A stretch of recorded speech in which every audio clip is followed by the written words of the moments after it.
This hour, thumb-printed ballot papers in disputed Ablekuma North parliamentary election destroyed by fire outbreak as investigations take off in what officers say could be arson. Also, the ZAR, police pursuing criminal case against 132 individuals for various alleged offences committed during the December 7 general elections.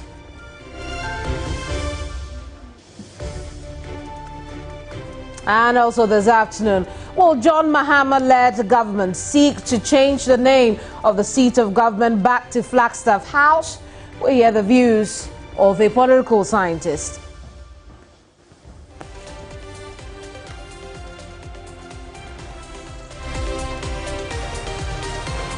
Hello there, it's good to see you here on NewsCentral. I'm Kemini Amano. And I am Mawina Igbeta. The bulletin starts right now.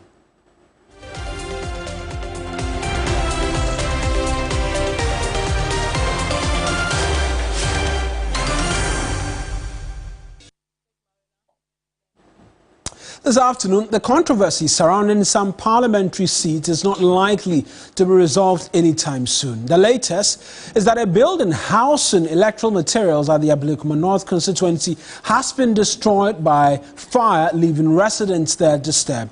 The National Democratic Congress's Irabna Obin was declared by EC officials as the winner of the polls, but the EC's head office has declared the said collation to be unlawful. There is a court action seeking to stop the EC from attempting a fresh collation.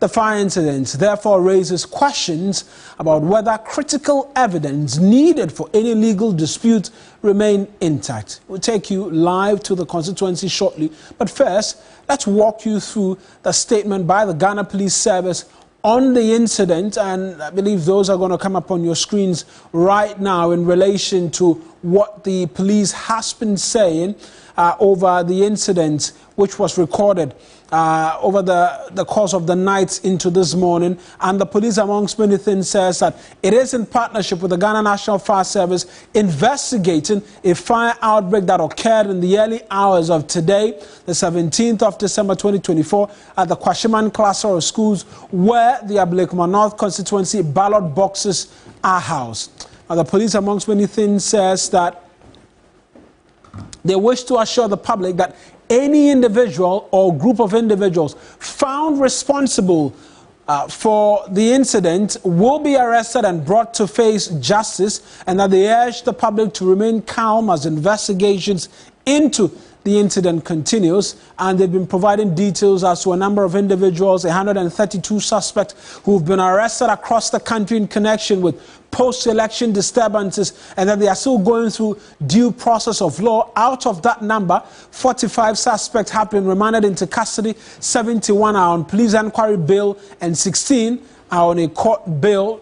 Let's return you to the Ablekuma North constituency right now, where my colleague Godwin Asidiba is joining us with a bit more details from there. Godwin, I see behind you what looks like thumb-printed ballot papers. Describe to us the scene of the fire this afternoon and what more you're seeing.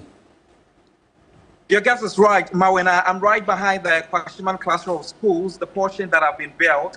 And it is a two-story building structure that has actually been burnt, especially the laboratory and also the library part as well.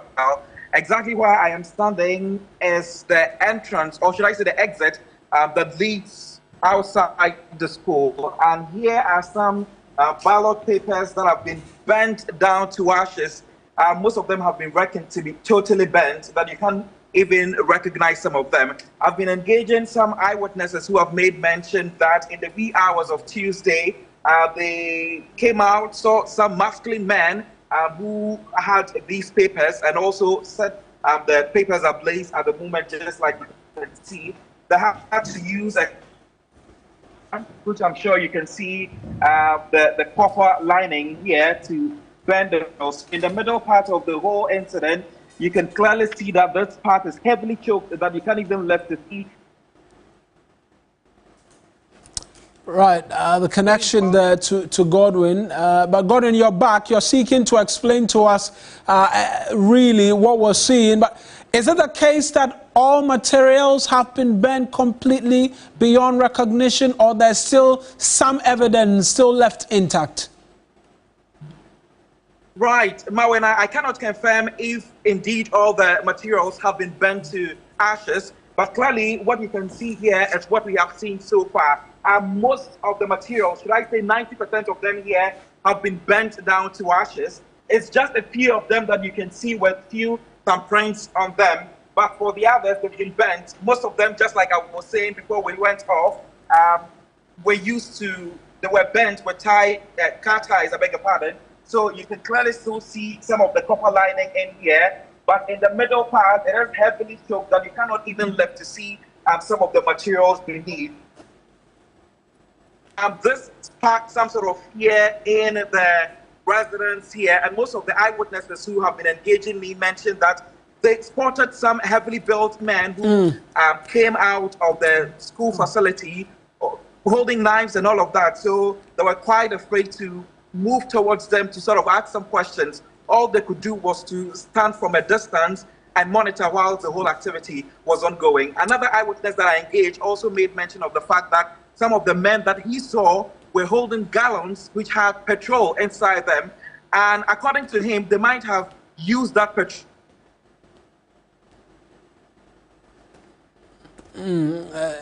Let's try and take a listen briefly to these eyewitnesses that Godwin has been speaking to us. We try and rectify that connection to him. We saw the smoke coming out. We didn't know what was actually happening. So we said, hey, we don't know what was actually happening, in fact. Right. I was perplexed. I don't know. So I was in my boxer when I came out. I realized I have to go back. So when I went back to put on these acres, my wife also were around. Yeah. So there we saw police. We saw a whole lot of policemen, some coming from this direction. But when you came out, you witnessed the burning of the ballot papers here? Yes, I saw it. I saw it actually. Did you see the individuals?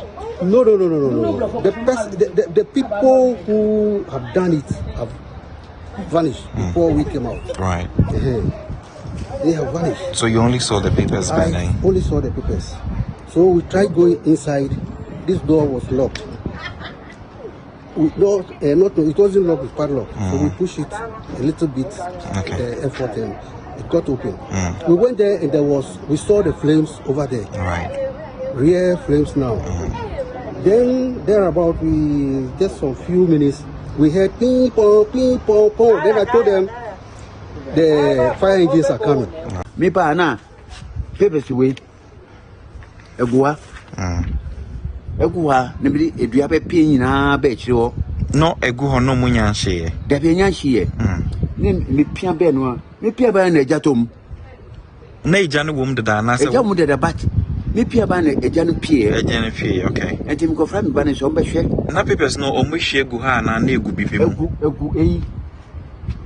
Ka werechi. Okay. Me pia be no me edua pia be ha ba nyina me kache me so be hwe. Oba no di iso be go so. Omo de papers ni fi hin na ebe ha. Me was sure say omo home me na mo doje because me ba no mo say krofo bi omo home omo call inside, but me there I don't know what's going on. Okay. Et me ba me do ha na me say no. Ya shi papers wa me ba no be hwe say na asem baby ade ne ko no enye me there because o my be e ba na mba yua na mo no mako. Ento ba no de enso be go so. O ko fi enche bia na mo say wusi efi Tokromu na me friend papa we brother say on be sure ade o so say eh na the one is enti me ko inside wo me fasade wo me ko fair police say papa police be sure dey o si o na ti si o be sure enti na ade be pie e pop pronoti. Oh, that's eyewitness who've been speaking, and from what they're saying, they're alluding that the individuals were seeking to torch the ballot papers first, even before the portions or the building which contains the ballot boxes were even set ablaze. But the Ghana National Fire Service says that they will not rule out possible arson despite investigations ongoing into what might have caused the fire incident. Conclusion yet that it was because of the ballot boxes. Even though we can't rule it out that it could have been arson, but we don't want to quickly rush into conclusions. We still want to consider every possible cause of the fire. So when our team received the call, we quickly dispatched our team from Anya to proceed to the scene. Upon arriving, they realized the fire was well alight and was spreading, so they had to call for reinforcement. So we had to rely on our team from our national headquarters and from Circle to do well to put the situation under control. Our director of operations was there, our regional operations commander was there. That should show the level of prominence that we placed on the fire. Our utmost concern was that the fire had consumed the middle building, and there were other buildings flanking it. Our priority was to contain the fire from spreading to the unaffected buildings also. Unfortunately, where the fire started was the library, and the library is where they had kept the ballot boxes. And the ballot boxes are all very combustible materials. So any little spark, and looking at the weather that we are facing right now, the Harmattan, it makes the fires fully develop under such circumstances. So that's what accounted for it. But we did very well. The top floor, that's the computer lab, we were able to salvage the computers at the lab. Despite some damage to the roof and other parts of the building, we were able to salvage most of the computers from burning. The desk that the children sit on, we were able to salvage them. Mind you, they are writing exams. I learned they were supposed to vacate on Thursday. So we had to do our best to make sure that we salvage the salvageable. But unfortunately, the ballot boxes were bent, everything. And then also, upon our assessments going around the place, we realized that someone had also gone to burn ballot papers, not boxes. There was a deliberate act to burn ballot papers, because you could tell that someone had used a tie as an accelerant, and then we put the ballot papers on it and bent it beyond recognition. We were able to just see that they are printed ballot papers. So we are not ruling out arson, even though we are yet to conclude our investigations. For the investigations, I can't tell when we'll be done with the investigation. For a fire like this, the stakes are high, and we want to make sure that there's no questions asked when the investigations are concluded. So people have said things. We will take that into consideration during our investigation, but we didn't want to base solely on what people told us about what happened, because then, for all you know, the person might be a culprit and will try to give us misleading information that will throw us off our investigation. Right. What's the level of collaboration with the police, considering the ballot boxes being present, and what you yourself said that behind the burning fire you could see someone who had used a tire as an accelerant to try and burn ballot papers? So the police were there. The officer in charge of the team that was present at the scene yesterday had an interaction with our director of operations. He told us how it happened, what he saw, and so we have a very good relationship with the police. They are our brothers or sisters in uniform. So as and when we conduct our investigation and we are able to ascertain that truly it was an arson, we would hand over to the police for them to then take over from there and make sure that whoever is found responsible for starting a fire will face the full rigors of the law. It's Alex Kinati. He speaks for the fire service with the fire department's public relations unit. Let's return to Godwin briefly. Godwin, we know that the police have been there, and yet we still see evidence lying on the floor. Is it the case that the area has not been cordoned off properly? What's the situation with regards to the police as well? Right, so at the moment, Mawena, the police CID has cordoned off the premises not to allow any individual to make their way into the facility. We have been told by the head teacher that both the three institutions houses close to 2,000 students, and at the moment they were preparing for the examination. It means that they will not be able to access the classrooms because they have been told that the building is weak at the moment. We've also spotted some NADMO officials who have claimed that they've come to assess the strength of the building to know if it can be refurbished or not. But speaking off camera, one of their people that were engaged made mention of the fact that looking at the structure with some of the gaping holes and also the huge cracks that it has come with as a result of the fire incident, probably the building should be brought down completely so that it can be restructured again. Just like I also mentioned earlier, these are some of the ballot materials that have been burnt down to ashes. Close to the burning area, you will also see some seals, both belonging to the NDC and also the NPP as well, and the EC have all been broken. We spotted the CID officials also picking some of the materials to aid them in their investigation. So all of this has not only halted lessons in the area for the students, but also it has sparked fear in some of the residents who live close to the school. Let me engage Mr. Wellington briefly, who has been an eyewitness to the situation.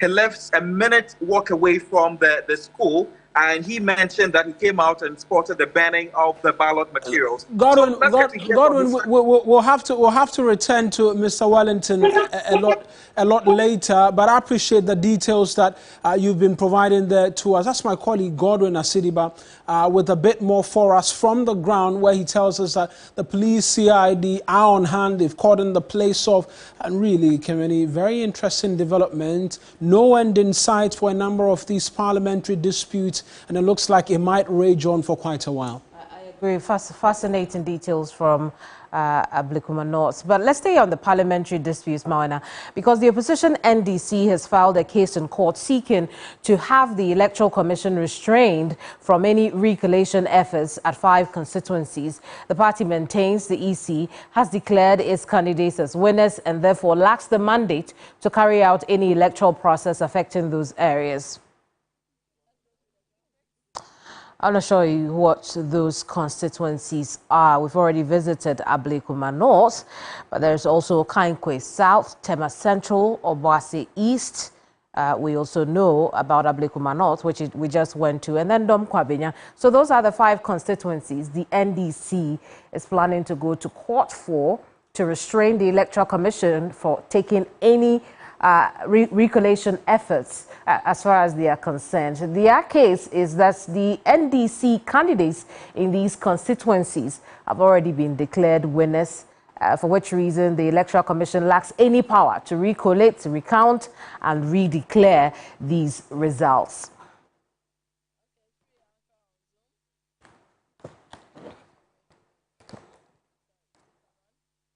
Let's have a quick chat on the back of these latest developments. Dr. Samuel Efriye is a political analyst. We'll get a bit more of him on the lack of clarity days after the elections. But Doc, let's start off with what we're hearing from Ablekuma North, the fact that ballot papers have been burnt, in some cases to ashes, school items destroyed. How does this come to you?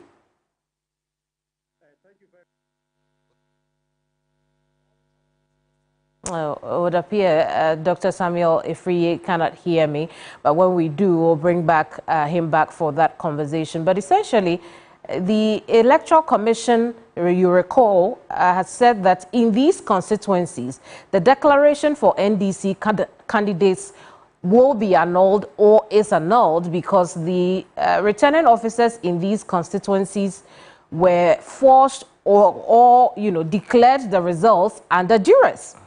You recall also that the Electoral Commission has said in certain cases the inappropriate person, the wrong person had declared. For instance, in Tema Central, the Electoral Commission has said that a Tema West returning officer was the one who declared the results instead of a returning officer in the Tema Central constituency. Obviously, the nuances have been discussed in the course of the election, but it's been a week clear since the general elections. Yes, we do not have results. Now we know that in Ablekuma North, situations like this have happened, including the arson, the arson efforts or accusations that the fire service is making over the fire incident there. Let's talk to Dr. Samuel Efriye again. Doc, hopefully we have you back now. I do want to start from what we are seeing in Ablekuma North constituency. Some ballot papers have been destroyed. Alongside that, we know also that some school items were also destroyed in the fire incident. The fire service is suspecting this is an arson attack. How does this come to you? It's unfortunate that this thing is happening. And I think it's something that there should be an emergency meeting being organized by the EC to address these constituencies that they are having some coalition problems. Because I don't think it's getting out of hand. Because about a week or more now, some few days after the election, and the issue still is about coalition.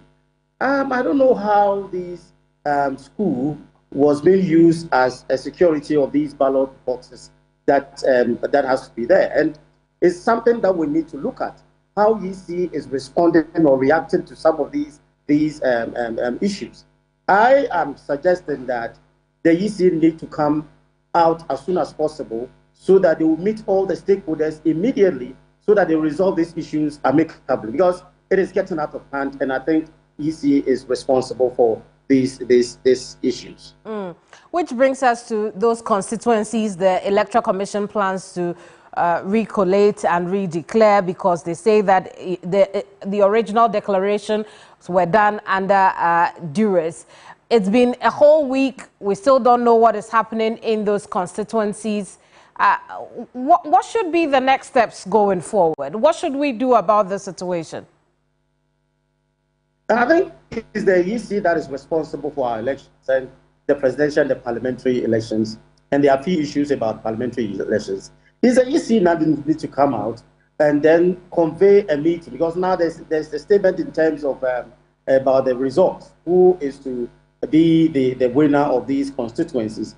Some people are saying they have been declared under duress, others are saying the EC official. So there's a problem. So what the EC need to do is that you need to call all the parties involved, call all the stakeholders that are also part of the process, the police, the security agencies, and whoever that is part, so that they sit up as soon as practicable to resolve this issue. It is getting out of hand about how these things are being at least popping up every day in and day out. Many schools that will affect students as well, that affect these children, and that is something that it is getting a hold on all of us, that it is too much. So the EC need to sit up and work towards resolving these issues, so that we can have a brief kind of transition and even hand it over to the president-elect. In the meantime, the NDC is in court over this matter. A good move? Yes, I think that is the right of the NDC or the parliamentary candidate to, if there are any issues that they think that the best place is for the court. I think that is right. But I think that the gap is that the EC need to have should have come in earlier to resolve the issue before even the NDC should have sent it to, at least seek court redress of these issues. So I think that the EC is not putting up to their best in this area of this constituency that is left. They should wake up. Indeed. Doc, just before we let you go, given how things have played out in the last days of the elections, should the commission give a proper account of events that have taken place over the last week, especially because we're still waiting for, collation. Apart from these areas that have already been declared, there are areas outstanding for the Electoral Commission to count and declare candidates. Given those efforts, still outstanding, still hanging, do we need a proper review and a public declaration, so to speak, of how things have gone over the last week? Made, I think, what the EC is because initially they sent it to the police stations, and that was not the right place to have this coalition because of security reasons. So what we are saying is that all the regional centers, because we have some in Ashanti region, we also have some in Bono, we also have other areas that still there's a challenge of the results. So what the EC need to do is that they should come to all these regional centers and then look at how they will resolve the issue with the parties involved. What we are saying is the parties that are disputing the results. So they should be part of the process of deciding. Right. So Doc, I'm asking, about the EC telling us what they use their money for. If after the election, a whole week after the election, they cannot declare parliamentary results. We spent so much money on this election. We should know how it was used, shouldn't we? Oh, exactly. We should know. I think they have to bring us a detailed account of all these things. So they have to. They have to. Doc, we'll leave it here. Thank you so much. Dr. Samuel Efriye is a political analyst. And we're staying with matters from the elections because President-elect John Mahama has affirmed his resolve to re-engage the Millennium Challenge Corporation on the solving of Ghana's energy crisis with a major focus on privatization of ECG that hit a snag under the PDS deal. Komla Kluche has been monitoring an engagement between John Mahama and U.S. Ambassador to Ghana, Virginia Palmer, is joined us via Zoom. Komla, talk to us as to what's bringing about this conversation, why Mr. Mahama is seeking to re-engage the MCC. Whilst on campaign, John Mahama has stated time and numbered his desire to have a relook or a final lap of the MCC money being utilized by the country with respect to the privatization of ECG. We are aware what the PDS scandal, which was the final stage of the MCC whole deal, was all about. That amount of money that was paid to Ghana, but because of the boardroom fights here and there between some officials of the government and then other individuals, the PDS was not able to take off or was not able to have a fruition. In terms of an engagement with the MCC, John Mahama has stated time and numbered. This time around, the resolve with the U.S.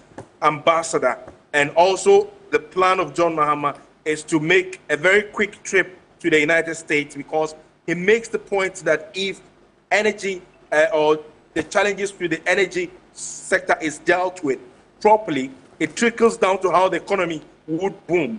And so there's a need to have a proper look at what it is that the privatization of ECG hearing, the PDS sort of would do. He's not stated emphatically that PDS is going to come back, but the issue of the privatization of ECG vis-a-vis the challenges that has to do with the energy sector would have to be dealt with. The first call would have to be with the MCC. Let's listen to John Mahama in that engagement with Virginia Palmer a short while ago. My mission is to congratulate you, sir, in person. I have done so already. I assumed it. And I bring greetings from President Biden, and you'll be hearing from him directly, but I did want, on behalf of the United States government, to really sincerely and warmly congratulate you and tell you how much we look forward to working with you and to deepening the U.S.-Ghana partnership. Thank you. And have some details about that we can go into if you have a few minutes. Yes, okay. I want to thank you for the meeting we had with the SD. It gave us a lot of insights and made us understand the level of cooperation between our two countries. And as I expressed to you, we're willing to continue and deepen those relations. Yeah, it's critical even more now than before because of what Ghana is going through, both in terms of the economy and finances, but more importantly, even because of the energy sector, and knowing the comparative advantage and technology and knowledge that the U.S. has. We want to work closely to see how we can resolve some of the issues in that sector. Of course, we worked on the MCC together, and it's made Ghana's electricity generation sector more resilient than it was before the MCC. As I said, it was just the final part that we couldn't complete together. Luckily, we had the opportunity to discuss with the MCC when we went there to see how we could wrap up that part of our cooperation. And so I think that it's something we'll look to start talking about as soon as we come into office after 7th January. Aside from that, on the security front, we know what the issues in our sub-region are. And U.S. has been a long-standing partner in terms of improving our resilience when it comes to security matters. And so we look to continue that cooperation in that space. One of my passions now is agriculture and agribusiness.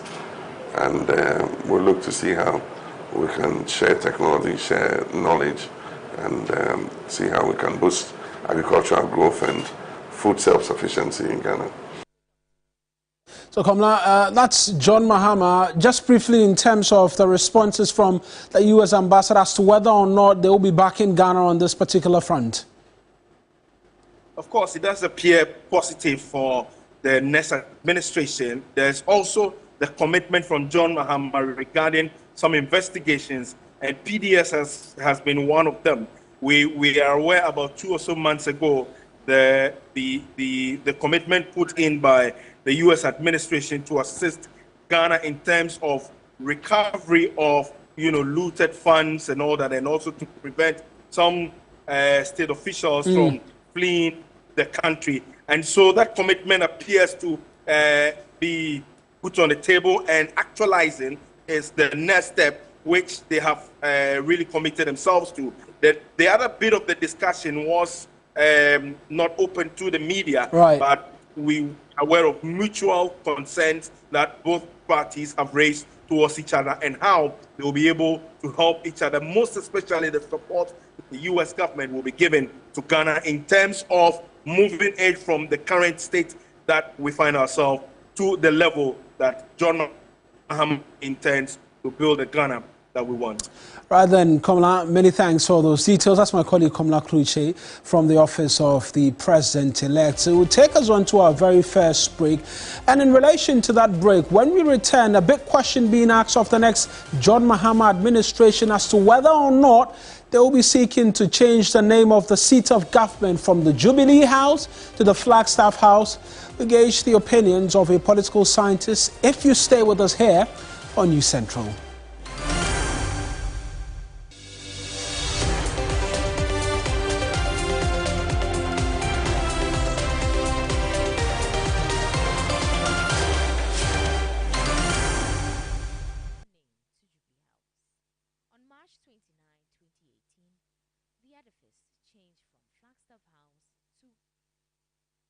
One bucket of Flamingo paint is equal to several buckets of any other paint brand on the market. Flamingo paint, superior durability, superior hiding, superior coverage. Flamingo paint, simply superior. You know, one bucket of Flamingo paint is equal to several buckets of any other paint brand on the market. Flamingo paint, superior durability, superior hiding, superior coverage. Flamingo paint, simply Meet Kevin, your go-to buddy for epic movie marathons. What do you mean? Trust me.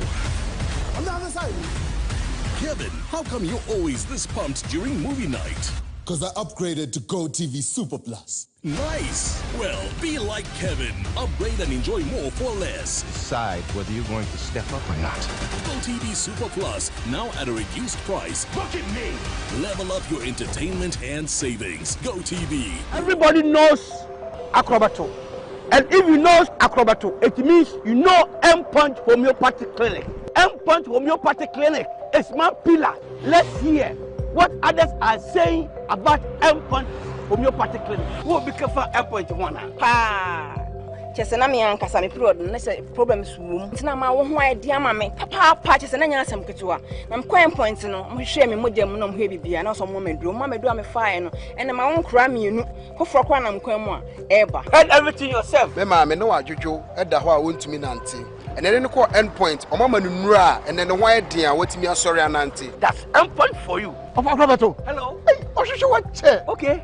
A free bra wo di end point wa dance. Me call you no. Me Johnson sema na enkoyie person ma yemre nyina na magina sebema na me be fear for there the one dey nyina jaresa. You heard everything. I have secret. M-Punch is my secret. M-Punch Homeopathy Clinic. I'm free. This festive season, it's time to go big and go loud, because with Go TV, Bronya City. From match days and movie days to local stories, big little adventures.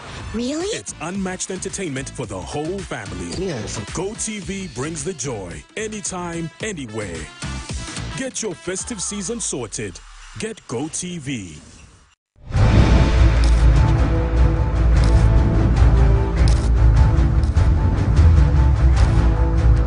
This This is Hot Issues, your passport to the most compelling conversations of our time. We go one-on-one with the movers and shakers, the thought leaders, and the game changers. We ask the questions that matter, and we don't back down. Tonight on Hot Issues, I sit with the man at the Center of Corruption Investigations. Join me on Hot Issues here on TV3. Hot Issues shows Sundays at 2 p.m. on TV3.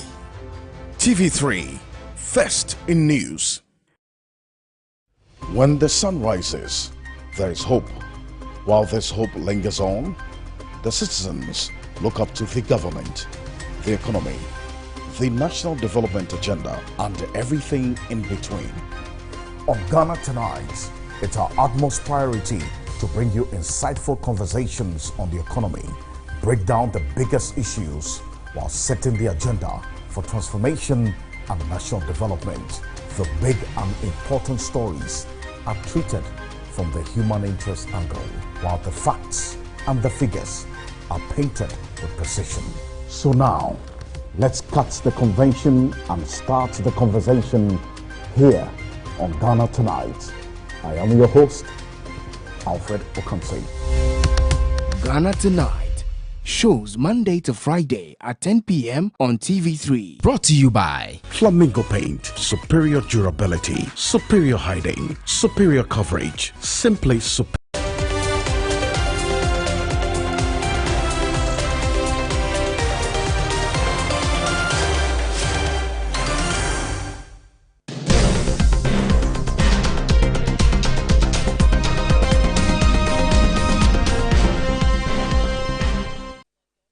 Welcome back. You're still live here on NewsCentral. We'll now take you to the northern region, where the NDC executives there say it will challenge, or they will challenge, results of some constituencies in the region as declared by the EC in the December 7th elections. Bandai, Tolon, Savlugu, and Karaga. The party intends to contest the results. The NDC won 11 out of 18 constituencies in the northern region, making them the majority party in that region. Let's find out why they will be contesting those constituencies. Correspondent Christopher Amwako has been following the story in the northern region. Christopher, tell us why they intend to contest the results of these constituencies. Yes, so Kemini, there were certain issues that characterized the December 7 elections in these four constituencies. You take the Kandai constituency, for instance, where there were some confusions recorded at some polling stations, including the collation center, resulting in the entire election, our ballot boxes and results being brought to the regional capital, that is Tamale, where the Kandai elections was announced. You go to Karaga, where we have, according to the party, some of the polling stations, the ballot boxes were taken to different locations outside the coalition center where they were supposed to announce these results. You go to the Tolon constituency, you know the incidents that characterize the constituency, that is the killing of one person and one other injured in the process. And so the party intends to contest the results as declared by the EC in that constituency as well. Now, the other constituency, apart from the Karaga, the Kandai, and the Tolon constituency, is the Savlugu constituency, where the NDC in that constituency is saying that they are not okay with the results as declared by the EC, and they are giving the EC an ultimatum to come and also rectify the mistakes as they have seen being done in other constituencies. I see. So how would you say that this is impacting the political atmosphere there? Yes, Kemini, even though the NDC is making these demands, the political atmosphere has continued to be peaceful after the December 7 polls. As we speak, everybody in the region and other constituencies, all the 18 constituencies, are going about their normal duties. The MPP have agreed that the NDC is the majority in the region, except for the constituencies that the NDC is disputing the results. Now, everybody in the constituencies, especially the NDC fellows are waiting for the inauguration on January 7th. They are planning to go to Accra and also be part of the inauguration. Right after that, the party will take its next line of action. Chris, let's talk about Savelugu. We understand that the NDC supporters there are particularly keen in overturning the outcome of the parliamentary election there. Talk to us about what they've been telling you. Yes, so they've been talking about the fact that some polling stations are unaccounted for in the elections. The EC did not follow due processes in announcing the Savelugu constituency results, and they believe that it's about time the EC does the needful for the people of Savelugu constituency, because they believe, the NDC believe that they want the elections and they want the EC to declare them as such. Let's take a listen to what the NDC in that constituency have been saying. We are only inviting respectfully the Electoral Commission and any other stakeholder, be it minor or major, whereas that particular stakeholder is madly interested in actually satisfying the constitutional principle of free and fair and transparent elections, they must, as a matter of urgency and in the ultimate interest of peace, ensure that the needful is accomplished. And the needful is that we, the NDC in the Savelugu constituency, are not in acceptance with respect to the declaration the EC made, declaring the MPP candidate as the MP-elect for the Savelugu constituency. Christopher, thank you so much for talking to us. Northern Region correspondent Christopher Marco there. From the north, we drop down to the central region, where the Winneba District Court has dismissed the case against Louisa Boabeng, an independent parliamentary candidate who contested in the recent elections in the Futu constituency. This follows prosecution's failure to gather enough evidence on the charges against the candidate and her campaign coordinator, Dauda Mutalab Mukazil. For 3 consecutive times, prosecution failed to present evidence of the offense. They charged the accused person with causing their counsel to pray the court to strike out the case. Though neither the counsel nor candidate spoke on record, the team, in correspondence with TV3, say they would take action against the state for unlawfully detaining the candidate and a campaign coordinator and seek compensation to the tune of 4 million cedis. Our correspondent Akwesi Ado has been following this story, has joined us for a bit more.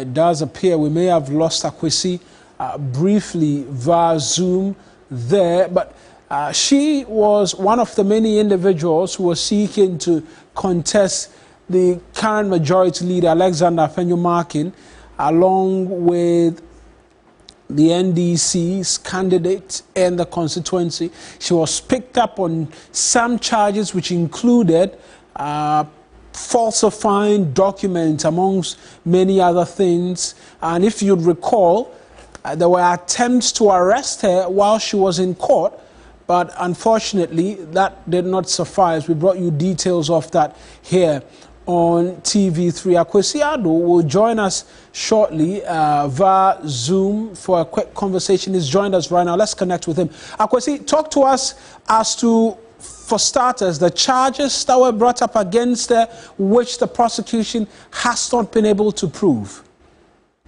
Okay, so when prosecution went to court on 28 November 2024, they prepared 2 charges against both the candidate and then her campaign coordinator.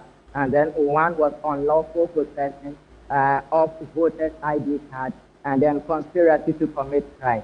Let us remind our viewers that when prosecution came to court on that fateful day, they had charges against these 2 persons based on the Electoral Commission Act 451, that is Section 29(1) of that particular act.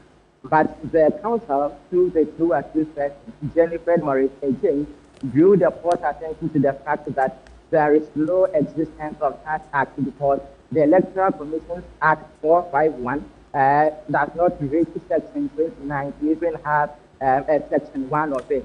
And so prosecution amended their documents and then came under CI 91 Regulation 29, Sub-Regulation 2. And then the court, following that hearing, did remand the two persons into 4-day police custody.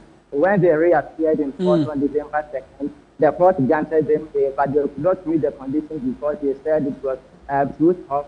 And then they had to rely on the People's High Court to secure a bail for these two persons.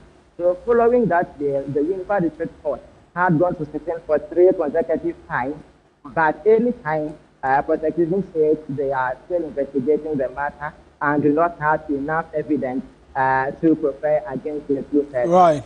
We have also heard that the trial should be dismissed, which was, held onto by the court, which granted that request for the court to be struck out and then the accused person discharged.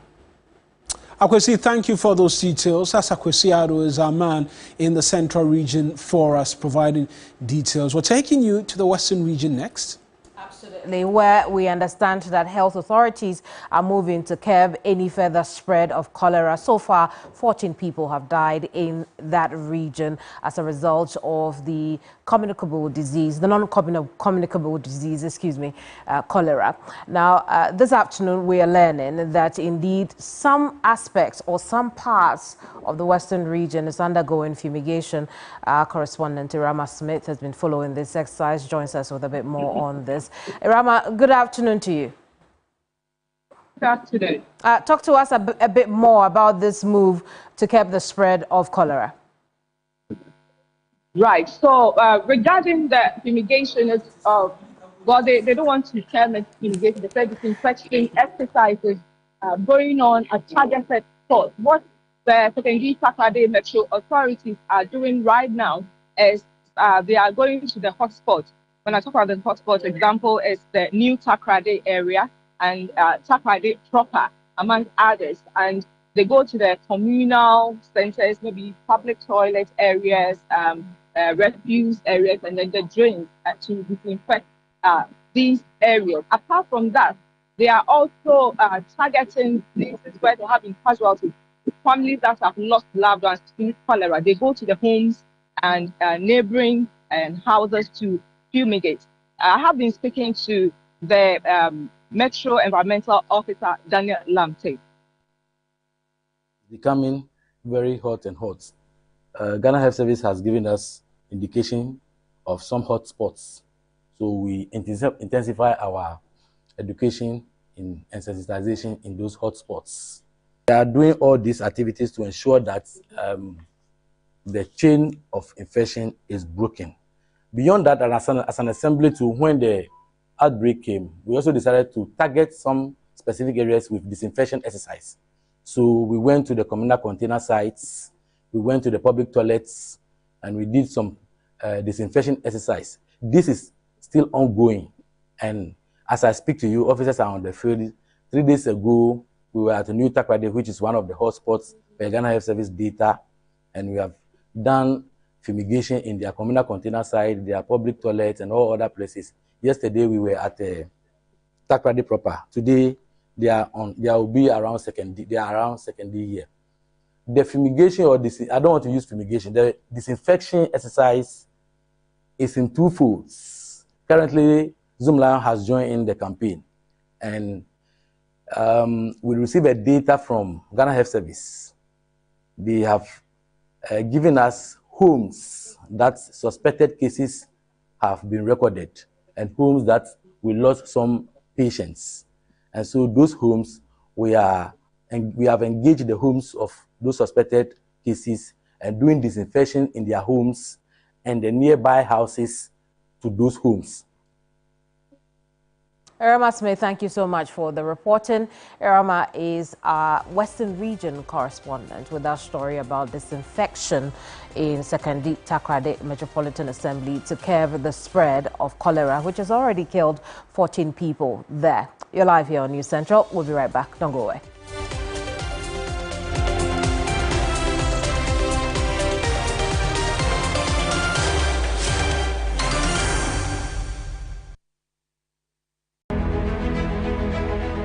I'm a Ghanaian, and I love luxury, accredited faith, and I love democracy. December 7th, Ghana is voting. Only peace.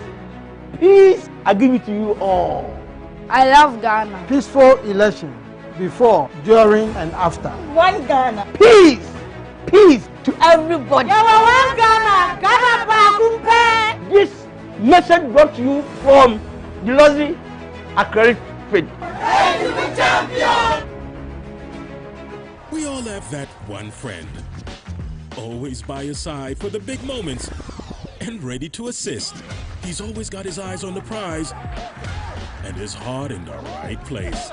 Where would we be without our BFF? This season, enjoy all 380 Premier League games with your BFF GoTV. Upgrade or reconnect to GoTV Super Plus for the discounted price of just 265 cedis today. GoTV, love it. This is Key Points, the #1 award-winning television news analysis program, providing an enlightened analysis of the key issues facing us as a country. The key points of the stories that matter with the people who matter.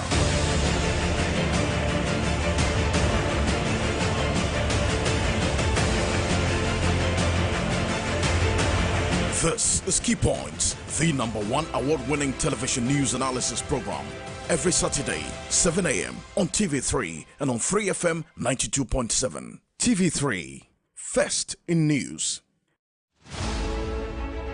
The news that matters most is the news that hits closest to home.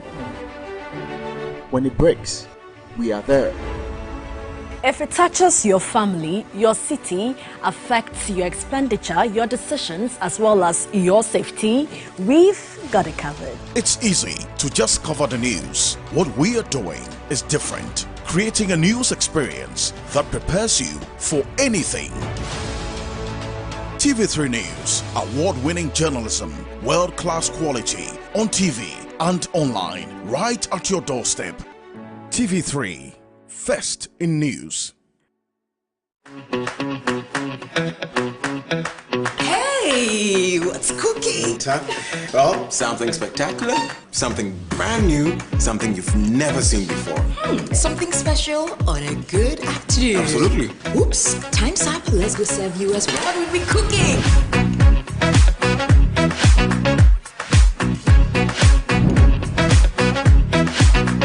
Tired of the same old daytime TV? Do you crave something more exciting and unpredictable? Then buckle up. The afternoon show is here to shake things up. Yes, Mondays to Thursdays, we will be your guide to everything that matter in your world. We've got the latest in the trends, in the news, entertainment, health, business, sports, and interviews with your favorite celebrities and experts. Now that definitely sounds very exciting. So, ditch your remote and join the revolution. Get ready to experience the best screen time one afternoon at a time with me, Godwin Nambo. And Anita Ikia Ikufu right here on The Afternoon Show. The Afternoon Show, every Monday to Thursday at 1 p.m. only on TV3. Brought to you by Kivo 4-in-1 Curry Mix.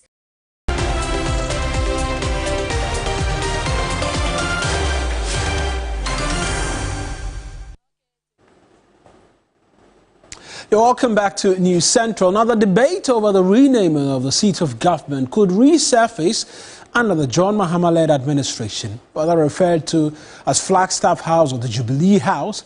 Political scientists argue both names carry significant historical context. And Yuna Mahaliga has more. The Flagstaff House was the headquarters of the British military in the colonial days.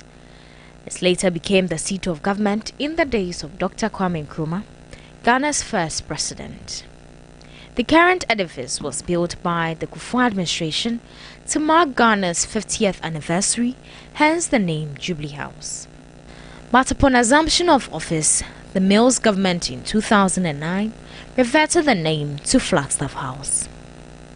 After 8 years, President Kufuor, who seemed not to be interested in the name Flagstaff House, changed the name to Jubilee House.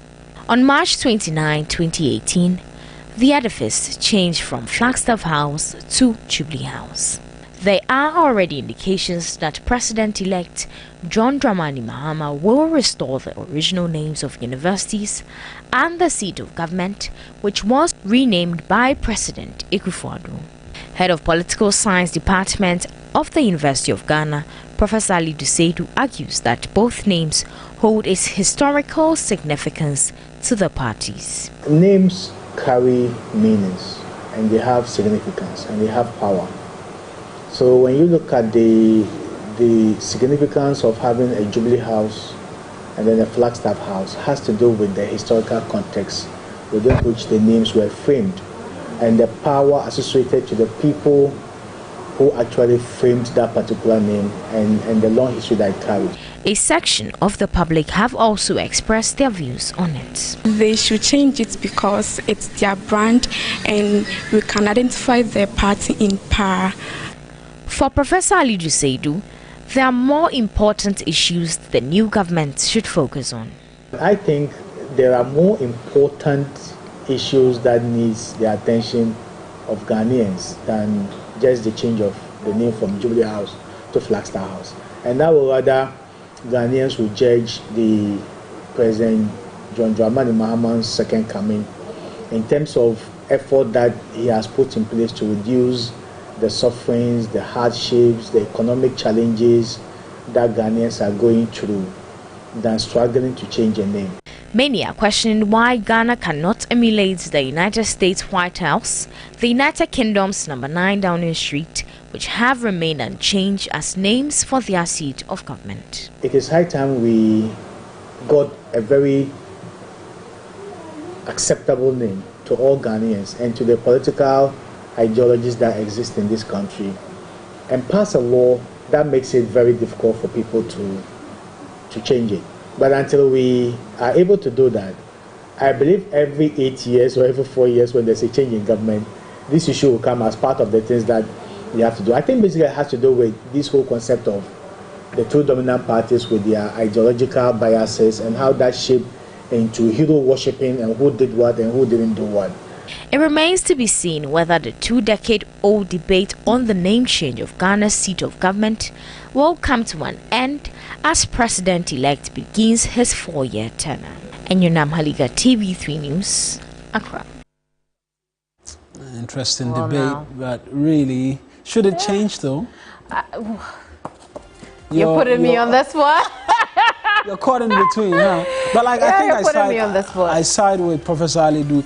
It's not top priority in terms of the many things that Ghanaians looked on and decided to hand the mandate back to John Mahama. And so, if it won't hurt anybody, let's just leave it alone. So you finally said it.